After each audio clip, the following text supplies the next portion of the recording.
O Corinthians já tem definido qual é o período em que ele deve, de fato, de repente, fechar com um novo patrocinador master e um novo parceiro para o naming rights da Neoquímica Arena.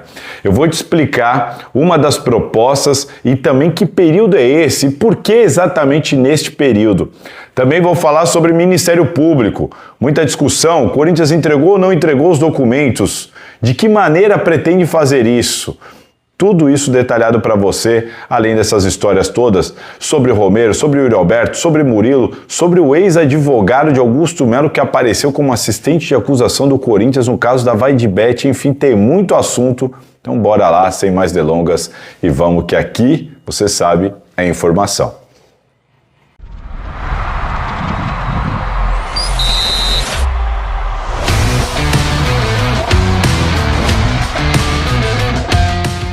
Fala pessoal, todo mundo vivão por aí? Domingão chuvoso, agora quase na hora do almoço. Já tô indo para um churrasco, mas antes passar aqui algumas informações para vocês, porque os últimos dias foram dias de muitas apurações, muito tempo em ligação, colhendo documentos, enfim, muitas informações sobre diversos assuntos, e eu vou tentar resumir aqui para vocês as informações que a gente tem publicado no site da Gazeta Esportiva. Fique sempre atento ao site da Gazeta Esportiva, porque lá ou eu escrevo as matérias, tal, mas por causa da correria com as minhas pautas na televisão, muitas vezes eu passo essas pautas e tenho também o auxílio da cobertura com o André Costa, um jornalista aí da nova geração, baita moleque competente pra caramba.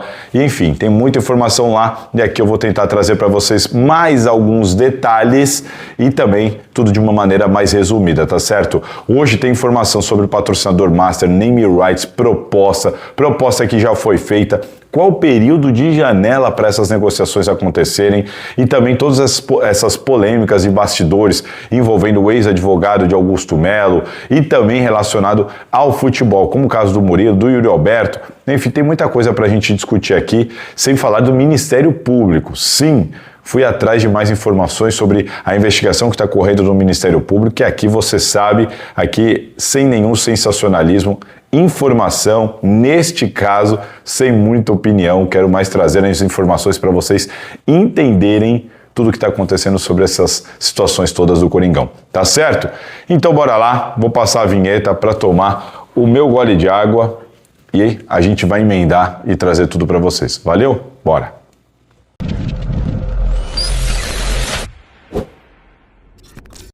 Começar falando sobre Romero, Ángel Romero. Para mim, tem que ser muito respeitado. Eu sou daqueles que defende mesmo o Romero. Tá mal, tá quieto, tá trabalhando como sempre, mesmo quando fica na reserva, mesmo quando está em má fase, ele não arruma problema dentro de campo, fora de campo, nos bastidores, muito pelo contrário, mas a atual comissão técnica chegou à conclusão de que se o Romero não apresentar algo diferente até o final do ano, esta comissão técnica não deve solicitar a renovação de contrato do Romero. Portanto, meus amigos, é muito improvável que o Romero renove o contrato dele. O contrato dele vai até o final desse ano e deve encerrar nesse final desse ano e ele deve seguir a vida dele em outro clube. Resumindo para vocês, é isso. Para algo acontecer diferente disso, o Romero tem que, de repente, voltar a jogar, por exemplo, que jogou no final do ano passado, enfim, demonstrar outro tipo de futebol, outro tipo de utilidade para esse elenco, mas é muito difícil. A tendência é que o Romero esteja vivendo aí os seus últimos meses de Corinthians, tá? Essa é uma informação. Outra informação, diante de tudo que a gente tem descoberto sobre as porcentagens vendidas pela gestão do Augusto Melo, o Corinthians está fazendo uma varredura lá dentro, vocês sabem, e muita gente ficou preocupada e questionando a questão do Yuri Alberto. Será que o Corinthians ainda tem 50% do Yuri Alberto? Sim. A informação é de que o Corinthians não mexeu em absolutamente nada nessa porcentagem que ele tem do Yuri Alberto. Então o Corinthians continua dono de 50% dos direitos do Yuri Alberto. Isso é uma informação importante, saber que isso não foi alterado. Por outro lado, o Murilo, como vocês bem viram, aliás, era uma desconfiança minha quando as coisas começaram a surgir nessa questão das vendas que o Augusto Melo fez lá do Robert Renan, envolvendo outros jogadores do Corinthians, como também agora o Pedro, o atacante. Eu fiquei curioso e questionei até um dirigente do Corinthians: cara, vocês averiguaram um Murilo? durante a semana. Poxa, não, vamos ver, temos que ver aqui e tudo mais. E enfim, eu acabei me concentrando nas minhas pautas da TV e o GE trouxe essa informação importantíssima de que o Corinthians não tem mais 10% do Murilo. E na verdade, essa não é o mesmo caso, não é o caso relacionado ao Pedro e ao Robert Renan. Aquele caso do Pedro e Robert Renan, a gestão do Augusto Melo foi lá e fez a venda às escondidas. Foi lá e não contou para ninguém, vendeu sem ninguém saber, né, depois da negociação que aconteceu com o Zenit. Aconteceu a negociação com o Zenit, o Corinthians tinha aquelas partes, e aí a gestão Augusto Melo assumiu, foi lá, vendeu aquelas partes, não contou para ninguém, mandou embora aquelas partes e pegou a grana, e ninguém sabe para que foi utilizado. Uma parte foi utilizada para pagar a Elenco Esportes, que é do Fernando Garcia, irmão do Paulo Garcia. Pegar esse dinheiro para pagar o empresário, diante de tantas urgências que o Corinthians tem, e fazer isso tudo de maneira misteriosa, secreta, sem revelar nada, sem divulgar nada, sem transparência nenhuma. Isso aqui é um caso gravíssimo, é uma coisa que aconteceu. E aí, ao apurar a situação do Murilo, é uma situação diferente, mas também absurda. Por que ela é diferente? Porque não houve uma negociação depois da venda dele ao Nottingham Forest. Ele já foi imediatamente naquele ato. O Corinthians não guardou os 10% que a gente imaginava que tinha guardado. O Corinthians guardou 10% de mais-valia. 10% de mais-valia é algo bem diferente, que vai render ao Corinthians um valor muito menor do que se imaginava, do que se fosse 10% dos direitos econômicos, porque a mais-valia nada mais é do que o lucro que o time pode ter. Então o Nottingham Forest foi lá e comprou o Danilo. Aí ele vende o Danilo para algum time, como o Murilo. O Murilo está sendo sondado por vários clubes. Se o Nottingham Forest vendeu o Murilo para outro clube, o Corinthians vai pegar 10% do lucro do Nottingham Forest. Do lucro. Bom, quanto que o Nottingham Forest pagou, quanto que ele vendeu, você subtrai e pega o lucro. Do lucro o Corinthians vai ter 10%. É muito diferente do que ter 10% da venda. Vai render para o Corinthians um valor muito menor do que se imaginava. Mas neste caso, não foi uma negociação que aconteceu e que depois disso, às escondidas, alguém negociou esses 10% sem ninguém saber.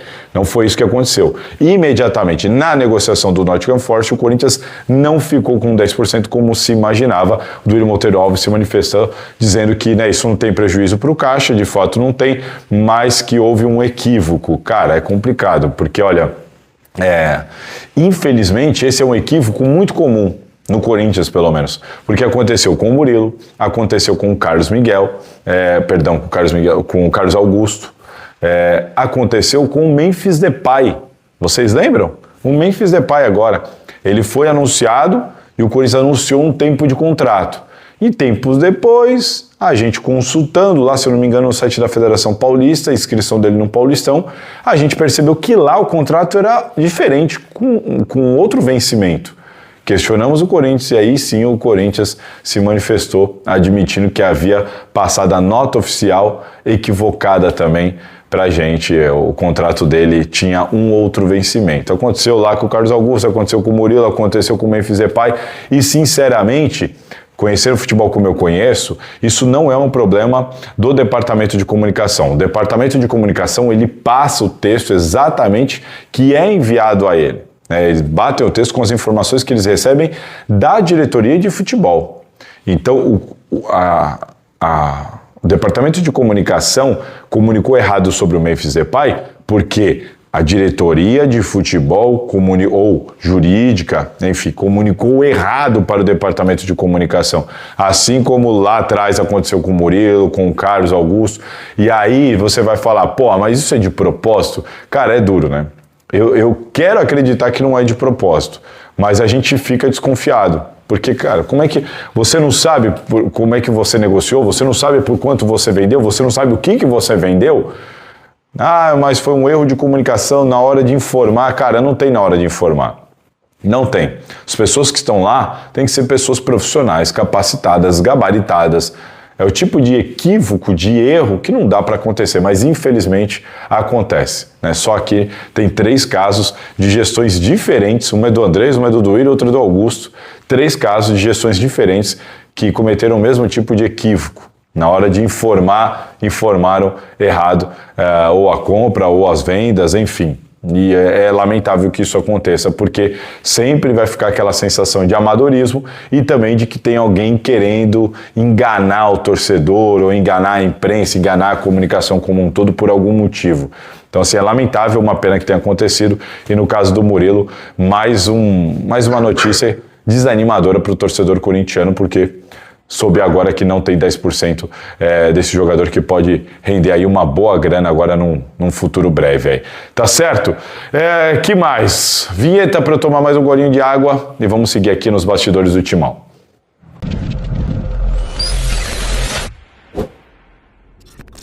Antes de falar dos bastidores, eu quero trazer uma informação aqui sobre o jogo do Corinthians contra o Atlético Paranaense pela Copa do Brasil.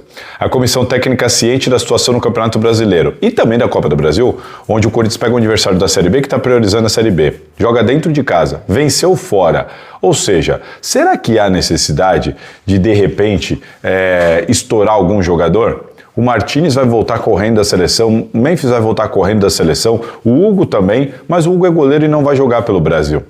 Muito provavelmente não vai. Agora o Memphis e o Martínez, por causa disso, por causa de todo esse contexto, você deve aguardá-los no banco de reservas. Ou eles serão preservados e nem relacionados, ou eles irão para o banco de reservas. Essa é a informação que eu tenho.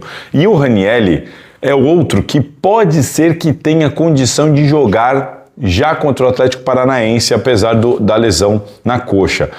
Só que a comissão técnica está receosa. É outra que... Será que precisa arriscar? Será que o Corinthians não tem condição, com o elenco que está à disposição, colocar para jogar e segurar essa classificação sem arriscar uma lesão no Ranieri, ou no Martínez, ou no Memphis, colocar os caras numa espécie de sacrifício, sem o descanso devido, sem a recuperação devida, no caso do Ranieri? É essa a conversa dentro do Corinthians e a tendência, muito provavelmente, o que o pessoal tem comentado é de que esses jogadores não devem ir para o jogo, tá? Porque não há, entre aspas, necessidade de arriscar a esse ponto, não há necessidade de correr esse risco. E eu concordo plenamente. Breno Bidon, suspenso no Campeonato Brasileiro, pode jogar na Copa do Brasil. Bidu e Mateuzinho voltam a reforçar o Corinthians. Lá na frente o Corinthians muito provavelmente vai ter o Yuri Alberto de volta também. E aí você tem o Yuri, você tem o Garro e você tem o Guinegão. Talvez a gente tenha pela primeira vez esses três juntos. Enfim, esse é o Corinthians se preparando para um jogo importante que deve dar vaga ao Corinthians às semifinais da Copa do Brasil. E a escalação do Corinthians deve se desenhar desta maneira.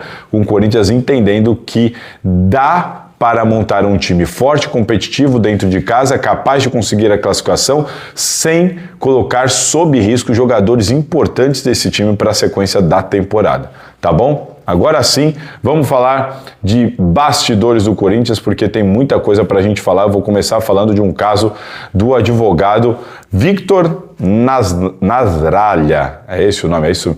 Victor Nasrallah. Esse é o nome do advogado do Corinthians que gerou toda uma polêmica nos bastidores. Aliás, uma informação trazida inicialmente pelo blog do Paulinho, que gerou muito debate dentro do Corinthians, e ontem eu conversei com dirigentes importantes do Corinthians sobre essa situação. Vou tentar resumir aqui para vocês. O que acontece? O Victor Nasrallah, ele era um advogado que trabalhava junto com o Yunque Lee, tá? Ele participou da defesa do Augusto Melo em 2023. Em 2023, ele participou da defesa do Augusto Melo. Quando Augusto Melo veio para se candidatar à presidência, ele também fez parte daquela campanha de tudo mais. Inclusive, foi ele o advogado a apresentar para a Chapa 82, para conseguir o apoio da 82, foi ele o advogado que mostrou ali que o Augusto não devia mais nada para ninguém na justiça, que já tinha prescrito alguns casos em que ele havia sido condenado e tudo mais, tá? Então, ele fez parte de tudo isso, tinha contato com o Augusto Melo. E aí, quando o Augusto Melo se elegeu, o Augusto trouxe, o Yunque Lee trouxe o Victor para dentro do clube. O Victor é criminalista e ele estava responsável por todos os casos relacionados a inquéritos policiais envolvendo o Corinthians, todos, não só relacionados ao Augusto Melo, tá certo? Então é isso. O que aconteceu? Quando o Pantaleão assumiu a diretoria, o Pantaleão tirou o Victor. Quando o Cascone assumiu a diretoria, ele trouxe de volta o Victor. quando o Pantaleão de novo voltou a assumir agora como superintendente, ele iria novamente tirar o Victor de todos os casos relacionados ao ambiente criminal, aos inquéritos policiais. E aí, naquela ocasião, o Armando Mendonça, depois de escutar o Victor, o vice-presidente Armando Mendonça, ligou para o Pantaleão para solicitar que o Pantaleão reconsiderasse, avaliasse se não era melhor deixar o Victor, sob a alegação de que ele fazia ali um bom trabalho, que ele estava entregando um bom trabalho, e de que o próprio Pantaleão não teria condições de apurar absolutamente, acompanhar absolutamente todos os casos envolvendo inquéritos policiais do Corinthians. São muitos, né? São muitos casos, e você muitas vezes precisa ir até os lugares, até Suzano, até aqui, até ali, e que isso não seria, em tese, o trabalho do responsável pelo departamento jurídico, que era importante ter um cara como o Victor para fazer esse trabalho e que ele vinha entregando um bom resultado. O Armando pediu pro Pantaleão reconsiderar, e o Pantaleão, naquele caso, falou: bom, tudo bem, então manteve o Victor Nasrallah nessa situação. O que acontece? O que acontece é que lá atrás, quando o Augusto Melo era presidente, ele estava numa viagem à Europa e ele pediu para o Osmar Stabile assinar uma procuração para que o Victor tivesse uma procuração do Corinthians em alguns casos. E agora, neste caso, o Pantaleão, quando enviou também para o Osmar Stabile uma procuração para o Victor entrar como assistente de acusação no caso da Vai de Bet, o Osmar Stabile assinou. O Osmar Stabile me explicou que ele nem sabia, ele atendeu um pedido do presidente e depois um pedido do seu superintendente jurídico, que ele nem tinha se atentado que era a mesma pessoa, e de que também não sabia, não tinha informação de que o Victor Nasrallah havia sido em 2023 advogado do Augusto Melo. Houve um desgaste, houve toda uma situação interna chata em cima disso. O Victor Nasrallah, inclusive, falou com a Marília Ruiz, dizendo para a Marília Ruiz que bom, tudo bem, se não quiser só pagar a multa. E aí vem aquele questionamento: multa? O escritório de advocacia dele tem multa a receber? Será que foi mais um contrato feito pelo Augusto Melo que ele colocou uma multa estranha? A gente vai ter que apurar, entender que multa é essa, e se ela é uma multa relacionada ao caso da Vai de Bet ou se ela é uma multa relacionada a tudo que envolve o trabalho dele dentro do Corinthians, porque em tese esses escritórios normalmente não tem multa rescisória para você se desvincular do clube. Enfim, estranha essa situação, estranho o que ele falou, mas é isso, é essa a situação. O Corinthians, a partir deste momento, ao entender toda essa situação, vai discutir o Victor Nasrallah nesta segunda-feira, e a decisão será do Pedro Soares, o novo diretor jurídico do Corinthians. A tendência, já adianto para vocês, é que ele deixe esse caso da Vai de Bet, que ele não entre como um advogado que vai participar como assistente de acusação nesse caso da Vai de Bet, porque ficaria muito estranho, né? O advogado participando como assistente de acusação em nome do Corinthians contra o Augusto Melo é o ex-advogado do próprio Augusto Melo em 2023. Esquisito. O Corinthians então vai tirar o Victor Nasrallah desse caso e vamos aguardar para ver se não vai tirar ele do Corinthians como um todo. Se ele será afastado do Corinthians, se ele deixará de prestar serviço do Corinthians mais uma vez. Ele disse que não tem problema nenhum, que já prestou serviço, que tinha contato com o Augusto Melo, que agora não tem mais, mas enfim, fica uma situação esquisita. Até há uma discussão se a OAB permitiria isso, né? O advogado trabalhou para o Augusto Melo ali e agora vai trabalhar contra o Augusto Melo, mas há um entendimento, pessoas do clube, de que os assuntos não conflitam, né? São assuntos completamente diferentes que o advogado trabalhou, que em tese ele poderia, mas a situação gerou um desgaste tão grande que o Victor deve de fato ser afastado deste caso e talvez do Corinthians, tá bom? Agora eu vou falar para vocês sobre o Ministério Público, que está investigando os casos cartões corporativos e também das notas fiscais da gestão do Yuri Monteiro Alves. Ainda tem informação sobre o patrocinador master e do name rights, mas vamos lá. O caso do Ministério Público, pegando aqui as anotações. O que é importante destacar para vocês? Primeiro de tudo, o Corinthians entregou as documentações ao Ministério Público? Não. Muita gente publicou, eu sei de que o Corinthians havia entregado as documentações, ou pelo menos parte delas. Eu também tive informações nesse sentido, mas não, o Corinthians não entregou absolutamente nada. E aí vem uma pressão muito forte para cima do Osmar Stabile. Qual que foi a pressão que veio exercida para cima do Osmar? Pessoas dizendo que você não pode, é crime, você não pode pegar dados bancários e fiscais de alguma pessoa e enviar para alguém nem mesmo para órgãos públicos, sem uma decisão judicial sobre isso. Tem um pedido judicial sobre isso, uma juíza lá ir lá e fazendo esse pedido para você entregar, ordenando que você entregue, tá? Então houve ali muita pressão para cima do Osmar Stabile de que ele não poderia fazer isso, de que era bom ele tomar cuidado, de que ele poderia até sofrer um impeachment se ele fizesse isso, tudo mais. Houve muito cuidado nesse sentido. Outra coisa, mas sobre isso, só para complementar, foram consultados alguns advogados, foi consultada até uma juíza sobre isso, e advogados do Corinthians também foram consultados, e houve um entendimento de que não tem problema nenhum de você enviar o que está pedindo a Justiça e o Ministério Público. Por quê? É mais ou menos assim, você tem uma empresa, aí a sua empresa é vítima de um golpe, abre-se uma investigação e você vai enviar os documentos da sua empresa para esses investigadores. Ou seja, você não está enviando os documentos particulares de alguém, não é a quebra do sigilo fiscal e bancário de alguém particular, é da sua empresa. Se pessoas estão envolvidas nesses documentos, CPFs, faz parte. Pessoas se envolvem com empresas, mas o que você está fornecendo pertence à empresa. É assim que é o entendimento das pessoas que discutiram esse assunto dentro do Corinthians. Os documentos são do Corinthians.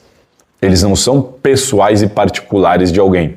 Eles são de posse do Corinthians. O Corinthians é que detém estes documentos. E o Corinthians, entre aspas, é o dono destes documentos. Portanto, o que você está fornecendo são documentos do clube, que vão levar automaticamente nomes e CPFs. Mas os documentos são do clube. Esse é o entendimento e é por isso que isso será enviado à Justiça. Outra questão, há muito receio sobre o sigilo, porque vocês têm visto, tudo que tem chegado ao Ministério Público tem vazado à imprensa e tem se tornado público, inclusive vazado por perfis fakes das redes sociais, no Twitter e tudo mais, certo? A questão é, há um receio do Corinthians de que maneira isso vai ser enviado para que o Corinthians não seja responsável por estes futuros ou possíveis vazamentos. Esse é o cuidado que o Corinthians está tendo. E o Corinthians tem um pedido do Ministério Público e também tem um pedido da Justiça, da juíza do caso. Alguns entendem que o Corinthians tem que enviar à Justiça, vai lá, coloca os documentos, registra em cartório, solicita sigilo e deixa à disposição da Justiça. E a Justiça vai fazer esse meio de campo com o Ministério Público. O Ministério Público automaticamente teria acesso a isso de maneira sigilosa. E tem gente que entende que não, que tem que enviar para a Justiça e você tem que enviar também para o Ministério Público, que também está fazendo essa solicitação. Há uma divergência sobre isso e a conclusão que eles chegaram é: o Corinthians vai enviar toda a documentação, que é bastante coisa, está fazendo toda essa varredura, vai enviar toda essa documentação e vão discutir só na manhã dessa segunda-feira se envia para os dois, para o Ministério Público e para a Justiça, ou se envia para o cartório, registra, deixa à disposição da Justiça e pede sigilo. E a partir daí o Ministério Público tem acesso e se vazar o Corinthians não tem nada com isso. É isso que eles estão discutindo, mas que será enviado nessa segunda-feira. O Corinthians só está tomando cuidado para fazer isso de uma maneira que os documentos sejam mantidos em sigilo pelos órgãos públicos, porque há ali informações delicadas e importantes de quebra de sigilo fiscal e bancário que o Corinthians teme que sejam vazadas aí por redes sociais, imprensa, jornalistas e tudo mais, tá bom? É importante destacar isso. E que mais? Aliás, o promotor do caso Cássio Concerino, ele falou à Rádio Bandeirantes que ele já tem elementos suficientes para encontrar irregularidades e ilegalidades, principalmente na questão das notas fiscais. E o que a gente vai ter que entender aí é quem são os responsáveis por isso. No Corinthians eu tenho conversado com bastante gente sobre os casos do Andrés e do Duílio e com advogados que têm me registrado que acreditam que o Andrés tem uma situação mais complicada do que a do Duílio, porque a do Duílio você dificilmente vai encontrar questões criminais relacionadas a notas fiscais que você possa responsabilizá-lo, o que não impede que ele seja responsabilizado na esfera civil e também dentro do clube. E aí a gente vai ter que tentar entender como isso vai ser discutido dentro do clube, caso não tenha um apontamento criminal, diferentemente do André Sanches, que já admitiu o uso para gasto pessoal, e você pode ter ali, de repente, não ter apropriação indébita, mas você pode ter, por exemplo, um furto qualificado. Vamos tentar entender onde que o Ministério Público deve chegar.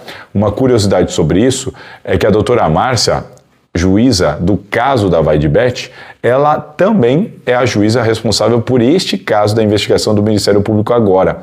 Então ela vai julgar a questão do Augusto Melo lá e a questão do Augusto Melo, do Andrés e do Duírio aqui também nesse caso do Ministério Público. A tendência é que eles sejam indiciados e que ela acate também esses indiciamentos e que depois a gente tenha os desdobramentos na justiça. Essa é a tendência diante de tudo que eu tenho ouvido e conversado com as pessoas relacionado a este caso. Tá bom? Vamos falar então agora sobre a questão do patrocinador do Corinthians. Mais um gole de água e bora lá.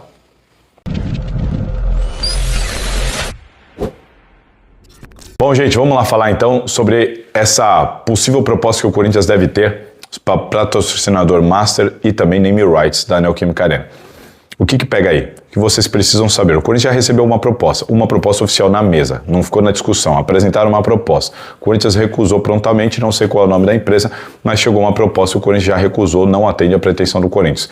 Segundo ponto, no contrato do Corinthians com a Esportes da Sorte, para patrocinador Master, há uma janela de discussão. Nessa janela de discussão, a multa baixa. A multa do primeiro ano de contrato era de 100 milhões. Depois ela vai reduzindo proporcionalmente, assim como o contrato da Neoquímica Arena com o name rights. Mas em outubro, ela sofre uma queda brusca para cerca de 40 milhões de reais. Por quê? Porque é um momento que o Corinthians pode pensar em sair da parceria e a própria empresa também pode pensar em sair da parceria. Corinthians e Esportes da Sorte podem repensar este contrato se querem continuar com a parceria nesta janela de outubro, porque depois de outubro a multa volta a subir. Ela não volta para 100 milhões, mas ela volta a subir para ser escalonada. É só uma janela de discussão e entendimento se há interesse da parceria ser continuada. E isso abre uma grande possibilidade para quem quer entrar no lugar, para quem quer assumir o lugar da Esportes da Sorte. Todo mundo que tem discutido com o Corinthians tem discutido uma intenção de plano casado, name rights mais o patrocinador Master. Então você precisaria romper os dois contratos, com a Hypera Pharma e também com a Esportes da Sorte. Com a questão do name rights, você tem a partir de setembro uma queda da multa para 50 milhões. Que com os impostos chega perto de 70 milhões. E você tem em outubro uma janela com a Esportes da Sorte que joga a multa para 40 milhões, muito mais baixo, fica muito mais acessível. Isso significa que é ali que tudo deve acontecer. É em outubro que a gente deve ter definições importantes e deve ter martelo batido sobre alguma eventual nova parceria do Corinthians para patrocinador Master e também para name rights, por causa dessas janelas que vão se abrir. A janela do contrato da Esportes da Sorte e também a queda, na verdade não é uma janela, é uma queda da multa do name rights. São coisas diferentes que coincidem no período e que devem ali serem cruciais para o Corinthians fechar um novo acordo, ou com uma dessas empresas que já estão lá, ou com uma empresa de fora. Uma das empresas que estão de fora e que querem entrar é a Betano. O Corinthians tem mantido conversas importantes com a Betano, as conversas têm sido muito boas, na informação que eu tenho, as conversas têm avançado bem, não há proposta na mesa, não há uma proposta na mesa ainda, mas há uma intenção declarada, clara e conversas nesse sentido. Muito provavelmente o Corinthians vai ter uma oferta da Betano. E acredita-se que seja uma oferta tentadora. Na questão do patrocinador Master, vai chegar no que o Flamengo conseguiu agora, um contrato extraordinário? Não, não vai chegar porque há um problema de credibilidade. O Flamengo tem uma torcida gigante, ele dá audiências na TV muito importantes, mas ele tem uma questão de credibilidade hoje que a marca, ao se associar ao clube, estuda, avalia e coloca isso de maneira métrica para estudar o patrocínio que ela vai pagar. Diferentemente do Corinthians, que infelizmente a gente tem tido enormes dificuldades de credibilidade, não só na parte financeira, mas também na parte policial, estrutural, de gestão, e isso faz com que o valor caia, o valor seja reduzido, normal. Então o Corinthians não vai conseguir bater o que conseguiu o Flamengo agora, neste caso, pelo menos por enquanto, mas deve receber uma oferta importante da Betano, mas não só da Betano, mas devem receber uma oferta importante da Betano para o patrocinador master e também para o name rights da Neoquímica Arena, tá bom? Vamos aguardar para ver como é que isso tudo vai acontecer, mas como eu expliquei aqui para vocês, em outubro esse martelo deve ser batido, porque é ali que tem a janela do contrato master do Corinthians e consequentemente também é um mês depois da multa do name rights ser reduzida, tá certo? Informação importante, exclusiva para vocês. Aliás, para a gente encerrar aqui, muita gente me mandou mensagem no direct do post que eu fiz quando eu digo que jornalismo não é para todos, porque tem gente que tem dificuldade de trabalhar com jornalismo profissional. E vocês viram mais uma retratação, dessa vez do Renan Bonsac. Acho que é isso o nome dele, Renan Bonsac. Ele que no Twitter, no X, costuma se identificar como DC82.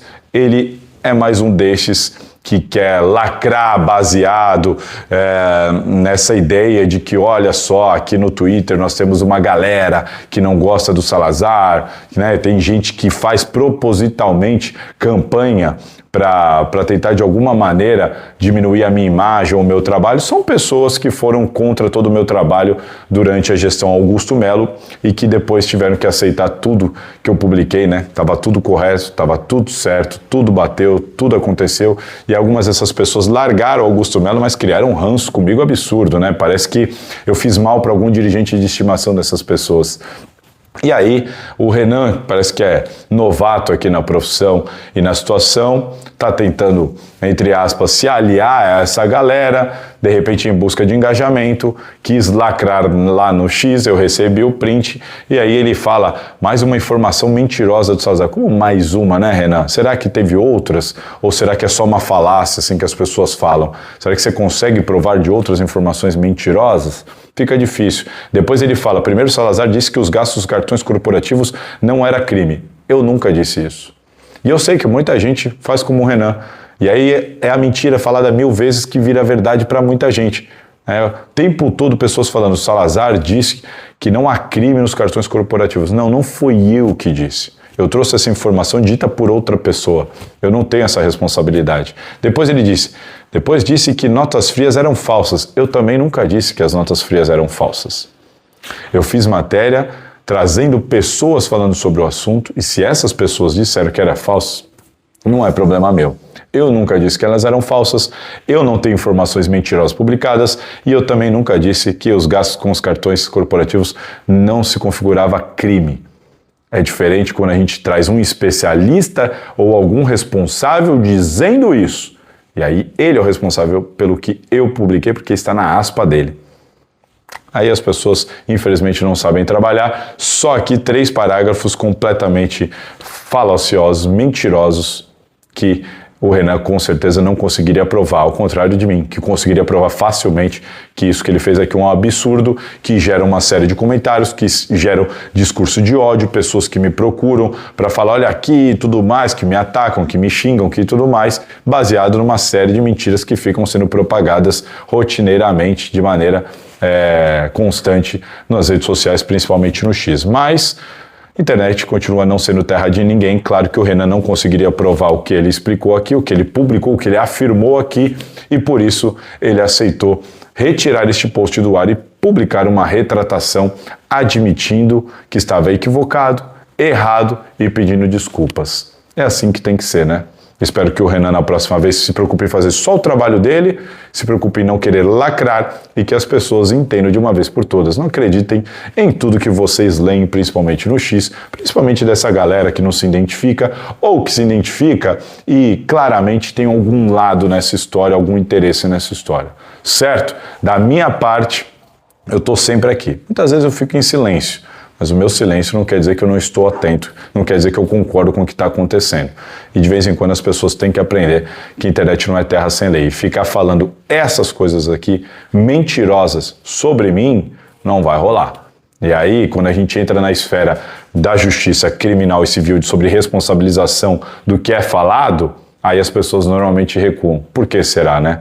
Na hora de lacrar, todo mundo tem coragem. E tem muita gente aí que continua falando groselha, mas eu tô só anotando, só aguardando. Tá certo? E você, com consciência, consegue pensar e não ser massa de manobra dessa galera, é só você perceber. Eles não têm como provar essas situações. Quem acompanha o meu trabalho sabe o trabalho honesto e criterioso que foi feito, inclusive feito de uma maneira que baseou as investigações policiais recentemente.